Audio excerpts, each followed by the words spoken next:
നമുക്ക് വിജയം ഉണ്ടാവുള്ളൂ. ഇവിടെ ആളുകൾ ഈ ഒരു വിഷയത്തിലാണെങ്കിലും മറ്റെന്തിലാണെങ്കിലും പൊതുവെ പറയണം, അത് നിങ്ങൾക്കൊക്കെ പറ്റും, പക്ഷെ എനിക്കൊന്നും നടക്കൂല. എനിക്ക് ആളുകളോട് ഇങ്ങനെ സംസാരിക്കാൻ കഴിയൂല. എനിക്കിങ്ങനെ മറ്റൊരാളെ കൺവിൻസ് ചെയ്തെടുക്കാൻ പറ്റൂല. ആദ്യം മറ്റൊരാൾ ഇങ്ങനെ നിങ്ങൾ രക്ഷപ്പെട്ട് കാണ്, ഇനി ഒന്ന് രക്ഷപ്പെട്, എനിക്ക് നല്ല വരുമാനം കിട്ടട്ടെ, അത് കിട്ടുമെന്ന് ഞാനൊന്ന് നോക്കട്ടെ, എന്നിട്ട് കൂടാ, ഇങ്ങനൊക്കെ പറയുന്ന ആൾക്കാരുണ്ട്. നിനക്ക് കിട്ടുമോ അല്ലെങ്കിൽ നിങ്ങൾ രക്ഷപ്പെടുമോ എന്ന് നോക്കട്ടെ എന്ന് പറഞ്ഞ ആൾക്കാരോട് പിന്നീട് പറയുമ്പോൾ അവര് പറയാ, ആ സംഗതിയൊക്കെ ശരിയായിരുന്നു, രക്ഷപ്പെടുകയൊക്കെ ചെയ്യായിരുന്നു, പക്ഷെ അത് അന്ന് ചെയ്യേണ്ടിനു, ഇനിയിപ്പൊ എന്റെ കയ്യേക്ക് കൂടിയിട്ട് കാര്യമില്ലല്ലോ എന്നും പറയും. ഇവിടെ നമ്മൾ ആ സേഫ് സോൺ ഭേദിച്ച് അന്ധമായ വിശ്വാസത്തിലൂടെ ഈ പറയുന്നത്, ഇപ്പൊ പറയുന്നത് സത്യമായിരിക്കും, പറ്റിക്കാനൊന്നും സാധ്യതല്ല, ഇങ്ങനെയൊക്കെ കിട്ടിയ ആൾക്കാരുണ്ടല്ലോ, കുറെ ലീഡേഴ്സിന്റെ പേരും കാര്യങ്ങളൊക്കെ നമ്മൾ അവിടെ ഇവിടെയൊക്കെ കേൾക്കുന്നുണ്ടല്ലോ, കാണുന്നുണ്ടല്ലോ. അത് സത്യമാണ് എന്ന് കണ്ണടച്ച് വിശ്വസിച്ച് കൂടെ നിൽക്കലല്ലാതെ ഈ ബിസിനസ്സിൽ രക്ഷപ്പെടാൻ മറ്റൊരു മാർഗവും ഇല്ല. കാരണം നമ്മൾ അതായത് നമ്മൾ വിജയിക്കുന്നു എന്ന് പറയുമ്പോൾ നമുക്കൊരു വാല്യൂ ഉണ്ടാവും.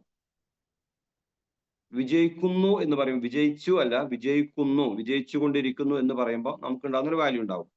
വിജയിച്ച് കഴിഞ്ഞാൽ ഉണ്ടാകുന്നൊരു വാല്യൂ ഉണ്ടാവും.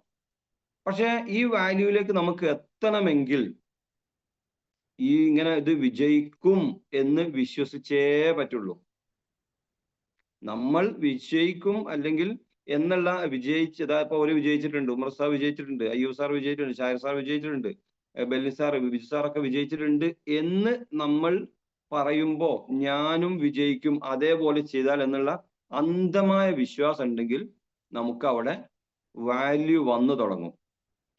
ഇപ്പോ ഒരു ട്രെയിനർ അതായത് ഒരു മോട്ടിവേഷൻ ക്ലാസ് ഒക്കെ എടുക്കുന്ന ഒരാള് ഒരു സദസ്സിൽ വെച്ചിട്ട് ഒരു 100 രൂപയുടെ അല്ലെങ്കിൽ ഒരു 1000 രൂപയുടെ നോട്ട് ഇങ്ങനെ ഉയർത്തിപ്പിടിച്ചിട്ട് ചോദിച്ചു, ഇത് ആർക്കൊക്കെ വേണം, വേണ്ടവരൊന്ന് കൈ ഉയർത്തുക, ആർക്കാണ് ഈ കാശ് ആവശ്യമുള്ളത് കൈ ഉയർത്തുക എന്ന് പറയുന്നു. അപ്പൊ എല്ലാവരും കൈ ഉയർത്തും. പിന്നെ അദ്ദേഹം ഈ നോട്ട് ചുരുട്ടി ഒന്നിങ്ങനെ മടക്കി ഒന്നിങ്ങനെ ചുരുട്ടി കയ്യിൽ ഒന്ന് ചുരുട്ടിയിട്ട് ചോദിച്ചു, ഇത് ആർക്ക് വേണമെന്ന്. അപ്പോഴും എല്ലാവരും കൈ ഉയർത്തുന്നു. ഈ നോട്ട് അദ്ദേഹം താഴെ ഇട്ട് ചവിട്ടി പൊടി പിടിപ്പിച്ചതിന് ശേഷം ചോദിക്കുന്നു, ഇത് ആർക്ക് വേണം. എല്ലാവർക്കും വേണം, കൈ ഉയർത്തുന്നു. ഇവിടെ ആ നോട്ട് ചുരുണ്ടു പോയിട്ടുണ്ട്, പൊടി പിടിച്ചിട്ടുണ്ട്, നിലത്തിട്ട് ചവിട്ടിയിട്ടുണ്ട്, എന്നിട്ടും വേണം എന്ന് പറയാനുള്ള കാരണം ആ നോട്ടിന്റെ വിലയാണ്, വാല്യൂ ആണ്. അങ്ങനെ ഒരു വിലയുള്ളവരായിട്ട് നമ്മൾ മാറുമ്പോഴാണ് നമുക്കും ആളുകളുടെ ഇടയിൽ, നാട്ടില്, കുടുംബത്തില്, ബന്ധുക്കളിലൊക്കെ വാല്യൂ വന്നു തുടങ്ങാം. പരാജയങ്ങൾ ഒരുപാട് പലതും ഉണ്ടാവും, ഒരുപാട് വിമർശനങ്ങൾ ഉണ്ടാവും, ഇതൊക്കെ ശരിയാണ്. പക്ഷേ അവിടെ നമ്മൾ വിജയിച്ച് കാണിച്ചു കൊടുക്കലല്ലാതെ വാല്യൂ ഉണ്ടാവാൻ, വില ഉണ്ടാവാൻ വേറെ ഒരു പരിഹാരവും ഇല്ല. അങ്ങനെ വാല്യൂ ഉണ്ടാവണമെങ്കിൽ അന്ധമായ വിശ്വാസമല്ലാതെ മറ്റൊരു മറുമരുന്നുമില്ല, കുറുക്ക് വഴിയുമില്ല. ഇപ്പൊ സ്ക്രീനിൽ കാണാം, നിങ്ങൾക്ക് സാധിക്കുമെന്ന് നിങ്ങൾ വിശ്വസിച്ചാലും സാധിക്കില്ലെന്ന് വിശ്വസിച്ചാലും രണ്ട് കാര്യത്തിലും നിങ്ങൾ പറഞ്ഞത് ശരിയാണ്. അതെങ്ങനെ ശരിയാവുക? എനിക്ക് സാധിക്കും എന്നാണ് ഞാൻ പറയുന്നത്, അങ്ങനെയാണെങ്കിൽ എന്നെ സംബന്ധിച്ചിടത്തോളം അതാണ് ശരി. ഞാൻ പറയാണ് എനിക്കത് നടക്കൂല എന്നാണ് പറയുന്നതെങ്കിൽ എന്നെ സംബന്ധിച്ചിടത്തോളം അതും ആണ് ശരി. ഇതെങ്ങനെ സംഭവിക്കുന്നു എന്ന് വെച്ചാൽ, നമ്മുടെ മനസ്സിലേക്ക് നമുക്ക് ബോധ മനസ്സും ഉപബോധ മനസ്സും ഉണ്ടല്ലോ. അപ്പൊ നമ്മുടെ മനസ്സിലേക്ക് എന്താണോ അങ്ങോട്ട് കൊടുക്കുന്നത് അതാണ് നമ്മുടെ ജീവിതത്തിൽ സംഭവിക്കുക. അവിടെ നമ്മൾ എനിക്കിത് പറ്റൂല, എന്നെ കൊണ്ട് ഇത് നടക്കൂല, നിങ്ങൾക്കൊക്കെ പറ്റുള്ളൂ എന്നാണ് നമ്മൾ പറയുന്നതെങ്കിൽ അങ്ങനെ തന്നെ നമ്മുടെ ജീവിതത്തിൽ സംഭവിക്കുക. അത് നമുക്ക് സാധ്യമാവാനുള്ള വഴികൾ അവിടെ തുറക്കപ്പെടൂല. എന്നാൽ നിങ്ങൾക്കൊക്കെ പറ്റുമെങ്കിൽ എന്തുകൊണ്ട് എനിക്ക് പറ്റൂല, എനിക്കും പറ്റും, അവരൊക്കെ വിജയിച്ചിട്ടുണ്ടെങ്കിൽ ഞാനും വിജയിക്കും, എനിക്ക് കഴിയും എന്നാണ് നമ്മൾ ചിന്തിക്കുന്നതെങ്കിൽ നമുക്കും നടക്കും. ഒരാള് ഒരു യാത്ര ചെയ്യുന്നതിൻ്റെ ഇടയിൽ ഒരു മരത്തിന്റെ പാലം കടന്നു പോകണം. ഒരു വലിയ പുഴക്ക് കുറുകെ ഒരു മരത്തിന്റെ പാലം ഇട്ടിട്ടുണ്ട്. ഇവിടെ എത്തിയ സമയത്ത് അദ്ദേഹം ആ പാലത്തിന് അവിടെ ഇങ്ങനെ നിന്നിട്ട് ചിന്തിക്കുകയാണ്, ഈ പാലത്തുമ്മൽ ഇപ്പൊ എനിക്ക് കടക്കാൻ പറ്റും, ഇത് കടന്നു കഴിഞ്ഞാൽ ഇത് തകർന്നു പോവോ, വീണു പോവോ, ഇത് ഉറപ്പുണ്ടാവോ, മരത്തിന് ഇത്രയും കുറച്ച് ദൂരമുണ്ട്, പുഴ അങ്ങ് എത്തണമെങ്കിൽ, പുഴ അക്കരെ എത്തണമെങ്കിൽ കുറച്ച് ദൂരം വിട്ട് കിടക്കണം. അപ്പൊ ഇത് സാധ്യമാണോ, നല്ല വെള്ളമുള്ള പുഴയാണ്, ആഴമുള്ള പുഴയാണ് എന്ന് ചിന്തിച്ച് അദ്ദേഹം അവിടെ ഇങ്ങനെ മണിക്കൂറുകളോളം നിൽക്കുകയാണ്. എന്നാൽ അയാൾ ഇങ്ങനെ നിൽക്കുന്നതിനിടയിൽ കുറേ കഴിഞ്ഞ സമയത്ത് ഒരു പ്രായമായ പ്രായം ചെന്ന ഒരാൾ വന്നിട്ട് ഒന്നും നോക്കാതെ ഒന്നും മിണ്ടാതെ നേരെ പാലത്തുമ്മ കയറി നടന്ന് അങ്ങ് പോയി. അവിടെ ഈ പാലം ഇത് ശരിയാണോ നന്നോ എന്ന് നോക്കുന്നതിന് അദ്ദേഹം മണിക്കൂറുകൾ കാത്തുകയാണ് ചെയ്തത്. പക്ഷെ അതേ സ്ഥാനത്ത് ഒരു സ്റ്റെപ്പ് മുന്നോട്ട് വെച്ച് നോക്കിയാൽ, ഒന്ന് കയറി നടന്നു നോക്കിയാൽ, ഒന്ന് ഇളക്കി നോക്കിയാൽ അറിയാലോ ഇത് കുലുങ്ങുവോ വീഴുവോ ഇല്ല എന്നുള്ളത്. അല്ലാതെ പാലത്തുമ്മ കയറി നോക്കാതെയാണ് ഈ പാലം ശരിയാവോ എന്ന് നോക്കി നിൽക്കുന്നത്. അപ്പൊ നമ്മള് ഇത് ശരിയാണോ, ഇത് ഇങ്ങനെയൊക്കെ 2,10,000 ഒക്കെ കിട്ടുമോ, ആരെങ്കിലും വരുമോ, ആരെങ്കിലും കൂടുവോ, എനിക്ക് വരുമാനം കിട്ടുമോ, ടീം ഉണ്ടാവോ എന്നൊക്കെ നോക്കി ഇങ്ങനെ സൈഡിൽ നിന്നാല് നമ്മൾ അവിടെ സൈഡിൽ നിൽക്കലേ ഉണ്ടാവുള്ളൂ.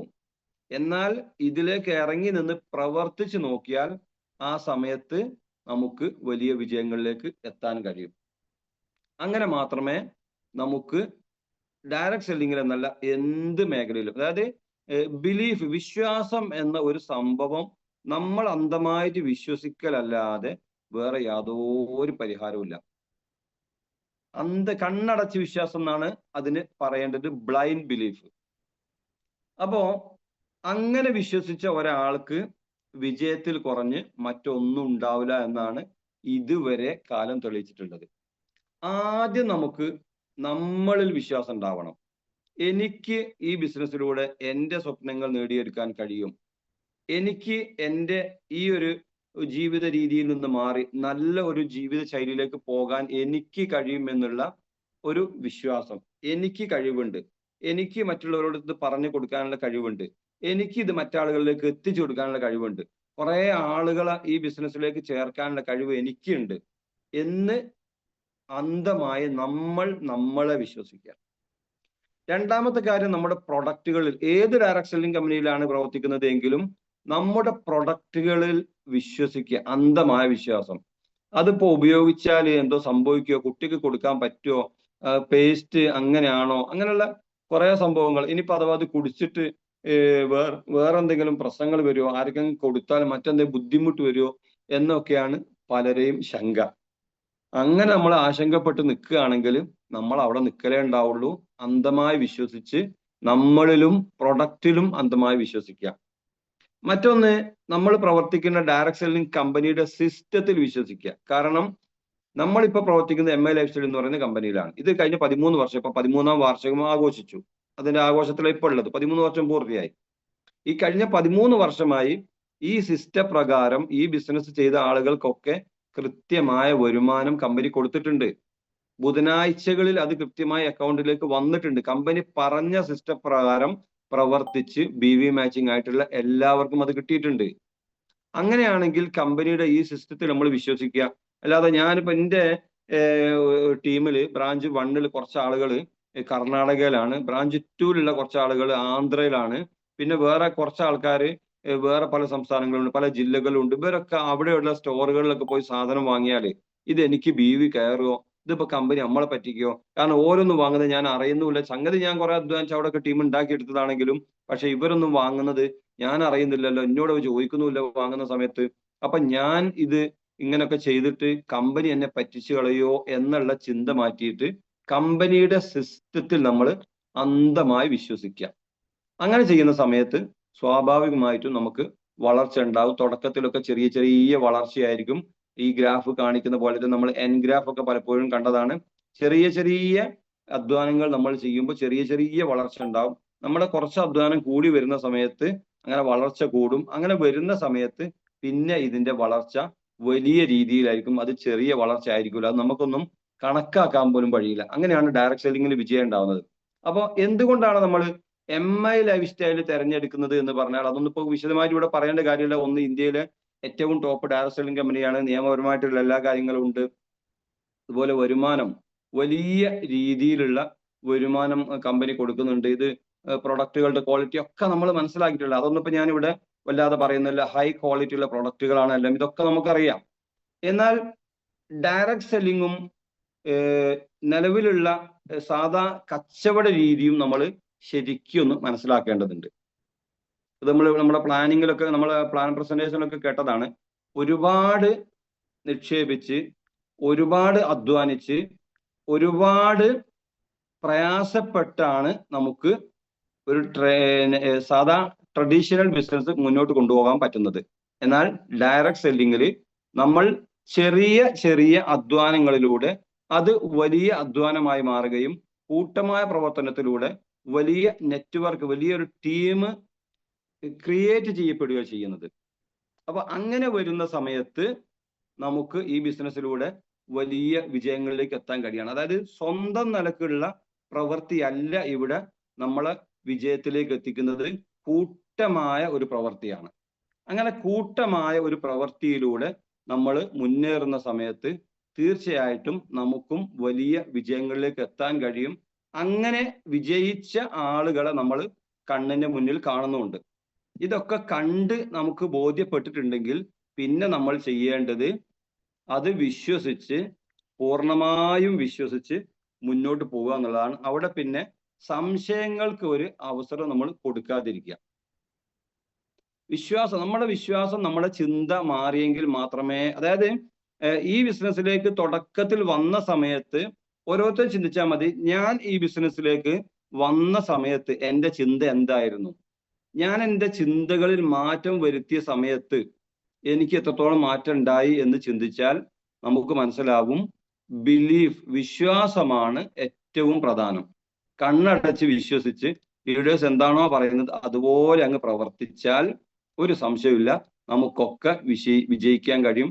നമുക്ക് പല ആളുകൾ പറയാണ്ട് നമുക്കിതൊന്ന് പ്ലാൻ പ്രസന്റേഷൻ അതൊന്നും എനിക്ക് നടക്കൂല, പറ്റൂല. പക്ഷെ ലാപ്ടോപ്പ് വെച്ച് റോബർട്ട് ടി കിയോസാക്കി ഇതൊന്നും പറയണമെന്നില്ല. പ്ലാൻ പ്രസന്റേഷൻ എന്ന് പറഞ്ഞാൽ അതൊന്നുമല്ല. നമ്മൾക്ക് ഈ ബിസിനസ്സിൽ എങ്ങനെയാണ് വരുമാനം കിട്ടുന്നത്, ഇത് ഏതൊരാൾക്കും പറയാൻ പറ്റുമല്ലോ. അവിടെ നമുക്ക് ബിസിനസ് വോളിയം മാച്ച് ആവുന്നതിന്റെ കൃത്യമായ കണക്ക് ഒരു പക്ഷേ പറയാൻ പറ്റൂല. എന്നാൽ ഈ ബിസിനസ് എന്താണെന്ന് ഏതൊരാൾക്കും പഠിച്ച് പറയാൻ കഴിയും. പക്ഷേ ഏറ്റവും പ്രധാനം എനിക്ക് കഴിയും, എനിക്ക് നടക്കും എന്നുള്ള വിശ്വാസം. അത് നമ്മൾ കാണാറുണ്ട്, സ്ത്രീകള് വ്യാപകമായിട്ട് സ്കൂട്ടറുകളൊക്കെ ഓടിച്ച് റോട്ടിലൂടെ നടക്കുന്ന നമ്മൾ കാണുന്നുണ്ട്. പ്രായമായ സ്ത്രീകളെ പോലും നമ്മൾ കാണുന്നുണ്ട്. എന്നാൽ ചെറുപ്പക്കാരികളായിട്ടുള്ള പല സ്ത്രീകളും ഇപ്പോഴും സ്കൂട്ടർ ഓടിക്കാൻ തയ്യാറാവാത്തവരുണ്ട്. ഞാൻ ഒരുപാട് സ്ഥലത്ത് കേട്ടിട്ടുണ്ട്, ഓടിക്കാൻ ഞാൻ പഠിച്ചിട്ടുണ്ട്, ലൈസൻസ് ഒക്കെ എടുത്തിട്ടുണ്ട്, പക്ഷെ ഓടിക്കാൻ എനിക്ക് പേടിയാണ്, ഞാൻ റോട്ടിൽ ഇറങ്ങലില്ല, വണ്ടി എടുക്കലില്ല, ലൈസൻസ് ഉണ്ട്, അങ്ങനെ പറഞ്ഞ ആൾക്കാരെ ഞാൻ കണ്ടിട്ടുണ്ട്, കേട്ടിട്ടുണ്ട്. എന്തുകൊണ്ടാ? എനിക്ക് കഴിയൂല എന്നുള്ള അവരുടെ വിശ്വാസ പ്രശ്നം. എന്നാൽ എനിക്ക് കഴിയും എന്ന് വിശ്വസിച്ച ഒരുപാട് പ്രായമായ ആണുങ്ങളും പെണ്ണുങ്ങളും റോഡിലൂടെ ഇന്ന് സ്കൂട്ടർ ഓടിച്ചും കാർ ഓടിച്ചും നടക്കുന്നുണ്ട്. മറ്റാരൊക്കെയോ കാർ ഓടിക്കുന്ന സമയത്ത്, സ്കൂട്ടർ ഓടിക്കുന്ന സമയത്ത് അവർ തീരുമാനിച്ചു എനിക്ക് ഓടിക്കണം, എനിക്കും ഇതേപോലെ പഠിക്കണം എന്ന്. അങ്ങനെ അവർ തീരുമാനിച്ച സമയത്ത് അവർക്ക് പഠിക്കാൻ പറ്റി, അവർക്ക് റോഡിലൂടെ വണ്ടി ഓടിച്ച് പോകാൻ പറ്റി. എന്നാൽ എനിക്കിത് നടക്കൂല, പറ്റൂല എന്ന് പറഞ്ഞപ്പോഴോ പറ്റിയില്ല. അതായത് നമ്മൾ എന്താണോ അങ്ങോട്ട് കൊടുക്കുന്നത് നമ്മുടെ മൈൻഡിലേക്ക്, അത് നമുക്ക് പ്രാവർത്തികമാക്കി തരും. നമ്മൾ ഫ്ലോർ മില്ലുകളുണ്ട്, പൊടിമില്ലുകളുണ്ട്. നമ്മുടെ പൊടിമില്ലുകളിൽ നമ്മളിപ്പോ ഒരു മെഷീനിൽ അവിടെ മല്ലി പൊടിക്കുന്നതും മുളക് പൊടിക്കുന്നതും ഒക്കെ ആയിട്ടുള്ളത് ഉണ്ടാവാം. അതോടൊപ്പം ഇപ്പുറത്ത് അരി പൊടിക്കുന്ന മെഷീൻ, ഏതിൽ ആയിക്കോട്ടെ മെഷീൻ, അവിടെ പല മെഷീനുകളാണ് പൊടിക്കാനുള്ളത്. പക്ഷേ അവിടെ നമ്മൾ മല്ലി പൊടിക്കുന്ന, അല്ലെങ്കിൽ മുളകും മല്ലിയും മഞ്ഞൾപ്പൊടി പോലത്തെ സാധനങ്ങൾ പൊടിക്കുന്ന ആ മെഷീനിലേക്ക് അരി അല്ലെങ്കിൽ ഗോതമ്പ് കൊണ്ടുപോയി ഇട്ട് കൊടുത്താൽ അരിയുടെ അല്ലെങ്കിൽ ഗോതമ്പിന്റെ പൊടി മാത്രമേ പുറത്തേക്ക് കിട്ടുള്ളൂ. ആ മെഷീൻ ശരിക്കും പറഞ്ഞാൽ ആ മില്ലിൽ മല്ലി പൊടിക്കാനും മുളക് പൊടിക്കാനും മഞ്ഞൾ പൊടിക്കാനും ഒക്കെ ഉപയോഗിക്കുന്നതാണ്. പക്ഷെ നമ്മൾ ഇട്ടത് ഗോതമ്പാണെങ്കിൽ അല്ലെങ്കിൽ അരിയാണെങ്കിൽ അതിന്റെ പൊടി മാത്രമേ കിട്ടുള്ളൂ. അതേപോലെയാണ് നമ്മുടെ മൈൻഡിലേക്ക് എന്താണോ നമ്മൾ കൊടുക്കുന്നത് അതേ നമുക്ക് കിട്ടുള്ളൂ. അപ്പൊ നമ്മൾ നല്ല വിശ്വാസത്തോടു കൂടി, അന്ധമായ വിശ്വാസത്തോടു കൂടി നമ്മളെ മൈൻഡിലേക്ക് പോസിറ്റീവ് കൊടുത്തു കഴിഞ്ഞാൽ നമുക്കത് പ്രാവർത്തികമാക്കി തരും. അതാണ് മൈൻഡ് സെറ്റ്. അത് ദൈവം പടച്ചവൻ ആ രീതിയിലാണ് മനുഷ്യനെ സൃഷ്ടിച്ചിട്ടുള്ളത്. മനുഷ്യർ എന്താണോ ആഗ്രഹിക്കുന്നത്, എന്താണോ ഉദ്ദേശിക്കുന്നത്, അത് ആ രീതിയിൽ പ്രാവർത്തികമാക്കി കൊടുക്കുന്ന ഒരു സിസ്റ്റമാണ്. പക്ഷെ വിശ്വാസം കറ കളഞ്ഞ വിശ്വാസമായിരിക്കണം എന്നുള്ളതാണ് ഏറ്റവും പ്രധാനം. അങ്ങനെ നമുക്ക് ഈ കമ്പനിയിൽ വിശ്വസിക്കാൻ കഴിയുമെങ്കിൽ ഉറപ്പായിട്ടും നമുക്ക് കിട്ടും. കാരണം ഈ കമ്പനി TC റാങ്കിൽ എത്തിക്കഴിഞ്ഞാൽ അതായത് BV മാച്ചിങ്ങിന് വരുമാനമൊക്കെ എല്ലാവർക്കും ഉള്ളതാണ്, റീറ്റെയിൽ ചെയ്ത് എല്ലാവർക്കും കിട്ടുന്നതാണ്, അതൊക്കെ. TC റാങ്കിൽ എത്തിക്കഴിഞ്ഞാൽ പെർഫോമൻസ് ബോണസ് എന്ന് പറഞ്ഞ് 1 ലക്ഷം ബിസിനസ് വോളിയം മാച്ച് ആയാൽ പെർഫോമൻസ് ബോണസ് ആയിട്ട് 5000 രൂപ തരുമെന്ന് പറഞ്ഞു. ഞാൻ TC റാങ്കിൽ നിന്ന 3 മാസവും എനിക്കത് കിട്ടിയിട്ടുണ്ട്. 3 മാസവും പെർഫോമൻസ് വാങ്ങിയാണ് ഞാൻ ATCയിലേക്ക് എത്തിയത്. ATCയിൽ പെർഫോമൻസ് ബോണസ് തരുമെന്ന് പറഞ്ഞു, എനിക്ക് അതും കിട്ടിയിട്ടുണ്ട്. ആ ATC റാങ്കിലും പെർഫോമൻസ് ബോണസ് നേടിയാണ് 3 മാസം കൊണ്ട് ഞാൻ DTCയിലേക്ക് എത്തിയത്. DTCയിൽ പെർഫോമൻസ് ബോണസ് തരുമെന്ന് പറഞ്ഞു. ആ DTCയിലുള്ള പെർഫോമൻസ് ബോണസും എനിക്ക് 1 മാസം കിട്ടിയിട്ടുണ്ട്, എല്ലാ മാസവും കിട്ടിയിട്ടില്ല. DTCയിൽ ലോയൽറ്റി ബോണസ് തരുമെന്ന് പറഞ്ഞു, അത് എനിക്ക് കിട്ടിയിട്ടുണ്ട്. DTCയിൽ സ്റ്റാർ ലോയൽറ്റി എന്ന് പറഞ്ഞ ഒരു ലോയൽറ്റി എക്സ്ട്രാ തരുമെന്ന് പറഞ്ഞു, അതും കിട്ടിയിട്ടുണ്ട്. അതായത് DTCയിൽ 5000 രൂപയാണ് ലോയൽറ്റി ബോണസ് കിട്ടുന്നത്. 6 മാസം തുടർച്ചയായിട്ട് ഇത് ലോയൽറ്റി കിട്ടിക്കഴിഞ്ഞാൽ സ്റ്റാർ ലോയൽറ്റി എന്നും പറഞ്ഞുകൊണ്ട് ഒരു 7500 രൂപ വെറുതെ തരാൻ, ഒന്നുമില്ലാതെ തരാൻ, അതും കിട്ടിയിട്ടുണ്ട്. ZDCയിൽ എത്തിയ സമയത്ത് ഇതേപോലെ നമ്മോട് പറഞ്ഞു, പുതുതായി ഒരു ഇൻകം കൂടി നമ്മൾ ജനറേറ്റ് ചെയ്യാൻ പോവുകയാണ്. നിങ്ങൾ 1 വർഷം കൊണ്ട്, ZDC മുതലുള്ള ലീഡേഴ്സ് 1 വർഷം കൊണ്ട് വാങ്ങിയെടുത്തിട്ടുള്ള ഇൻകത്തിന്റെ, വരുമാനത്തിന്റെ 35% എക്സ്ട്രാ ബോണസ് ആയിട്ട് തരാമെന്ന്. അതായത് 30 ആഴ്ച ആണ് നിങ്ങൾ ഈ നിശ്ചിത എമൗണ്ട് വാങ്ങിയെടുക്കുന്നത് എങ്കിൽ 25%, 45 ആഴ്ചയാണ് വാങ്ങിയെടുക്കുന്നതെങ്കിൽ 35% തരാമെന്നാണ് പറഞ്ഞത്. ഈ കഴിഞ്ഞ ഇന്നലത്തെ ക്ലോസിങ്ങോട് കൂടി എൻ്റെ ZTC റാങ്കിലുള്ള TDF 30 ആഴ്ച പൂർത്തിയായി.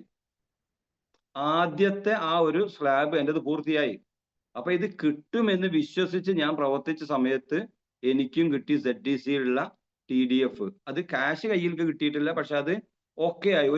ഒരു ആദ്യ സ്ലാബ് പൂർത്തിയായി. ഇനി 15 ആഴ്ച കൂടി പൂർത്തിയായി കഴിഞ്ഞാൽ 25%-ന് പകരം 35% കിട്ടും. ഇന്നലെ രാത്രി ഷാഹിർ സാറുമായിട്ട് കണ്ട് സംസാരിച്ച സമയത്ത് ഷാഹിർ സാറ് പറഞ്ഞു, മാക്സിമം വരുമാനം വാങ്ങിയെടുക്കുക, എന്നിട്ട് TDF കൂട്ടി വാങ്ങിയെടുക്കുക. അതായത് നമുക്ക് ആകെ കിട്ടുന്ന വരുമാനത്തിന്റെ 35% TDF തരിക. അപ്പൊ നമ്മൾ ഇത്രയും കൂടുതൽ വരുമാനം വാങ്ങിയെടുത്താൽ അത്രയും TDF കിട്ടും. അപ്പൊ അങ്ങനെ വിശ്വസിച്ച് പ്രവർത്തിച്ചാൽ എല്ലാം കമ്പനി തരും, ഒരു സംശയമില്ല. തരാമെന്ന് പറഞ്ഞ ഒന്നും ഇതുവരെ കിട്ടാതായി പോയില്ല. ഏറ്റവും പ്രധാനം ബിലീഫാണ്, വിശ്വാസമാണ്, അന്ധമായ വിശ്വാസമാണ്. അതോടൊപ്പം hard work. Belief in to hard work is equal to success എന്നാണ് വിജയത്തിന്റെ തിയറി. വിശ്വാസം വേണം, അതിനു വേണ്ടിയിട്ടുള്ള ഹാർഡ് വർക്ക് വേണം, വിത്ത് സ്മാർട്ട് വർക്ക്. ഹാർഡ് വർക്ക് ഇല്ലാത്ത സ്മാർട്ട് വർക്ക് മാത്രം കാര്യമല്ല, സ്മാർട്ട് വർക്ക് ഇല്ലാത്ത ഹാർഡ് വർക്ക് നമ്മളെ വല്ലാതെ തളർത്തി കളയുകയും ചെയ്യും. അപ്പൊ ഇത് സ്മാർട്ട് വർക്ക്, അതൊക്കെ നമുക്ക് ഒരുപാട് വിശദീകരിക്കേണ്ടത്, ഏതൊക്കെ രീതിയിൽ എങ്ങനെയാണെന്നുള്ള സോഷ്യൽ മീഡിയകൾ ഉപയോഗിക്കാം, അതൊക്കെ വലിയ. കാരണം എനിക്കൊക്കെ വാട്സപ്പ്, സോഷ്യൽ മീഡിയ, ഫേസ്ബുക്കിലൂടെ ഒക്കെ നല്ലോണം സെയിൽസ് വരുന്നുണ്ട് പല ഭാഗത്തുനിന്നായിട്ട്, നമ്മൾ പോലും അറിയാത്ത ഏതൊക്കെയോ ഭാഗത്തുനിന്ന്. അങ്ങനെ നമുക്ക് കിട്ടണമെങ്കിൽ നമ്മൾ അന്ധമായ വിശ്വാസത്തോടു കൂടി ഇതിൽ പ്രവർത്തിക്കണമെന്ന് മാത്രം പറഞ്ഞുകൊണ്ട് എല്ലാവർക്കും ഒരിക്കൽ കൂടി സ്വാതന്ത്ര്യ ദിനാശംസകൾ നേർന്നുകൊണ്ട് ഈ ഒരു